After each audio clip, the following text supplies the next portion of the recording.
where civil liberties are used as an excuse on either side, but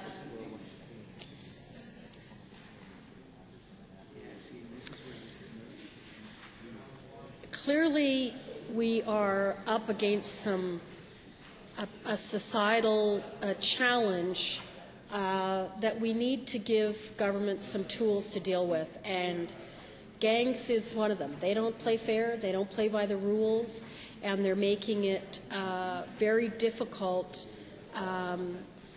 for well-intentioned organizations and individuals to be able to protect our citizens from being recruited into gangs. So in my constituency, I have a number of communities that have escaped from war, have perhaps lived in refugee camps. These people are not unfamiliar with weapons, let me put it that way. And we're trying to help them integrate into quite a different society. And for younger people who see money and cars and nice stereos and a sense of family or belonging, it can be an irresistible lure. And then to have gang members that can walk into bars with body armor on and be invincible, it's even more difficult. So sometimes I think we pass laws because we believe this will solve a problem, and all we do is create a whole bunch of other problems and a whole bunch of other work and cost and red tape, which irritates me because it just isn't thought through. I haven't been able to poke the holes in this legislation that I was expecting to be able to.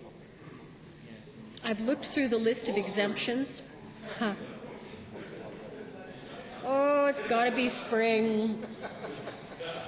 The marijuana people are outside. Yeah, it's a long day. Yes, there are many constituents of Edmonton Centre that are currently on the legislature grounds. No question about it. But in looking at the exceptions, it's essentially saying that anybody that would usually have a gun or has a legitimate reason for having a gun also has access to this without additional permitting. And it certainly covers our public employees, which I think should be paramount when we look at protecting firefighters and police officers and EMS personnel and wildlife officers. My father still calls the fish feds. He has no love for them, I'll tell you. He'll be thrilled to hear that they have body armor. And the other, the one that I do find interesting is the gaming and liquor control people get to have this as well, or is exempted, I'm sorry, from the requirement to hold a permit. So I'm aware, having listened to the tannoy when I was back in my office, that there was a fairly vigorous give and take on this one, but I'm not finding what's being proposed here inappropriate. I'm not finding it putting any particular hardship or disadvantage on one group or another here. And I think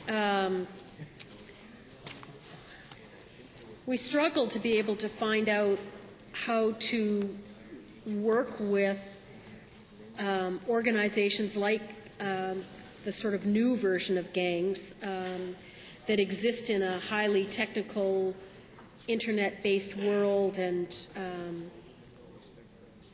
move about in a way that we find difficult to track and control.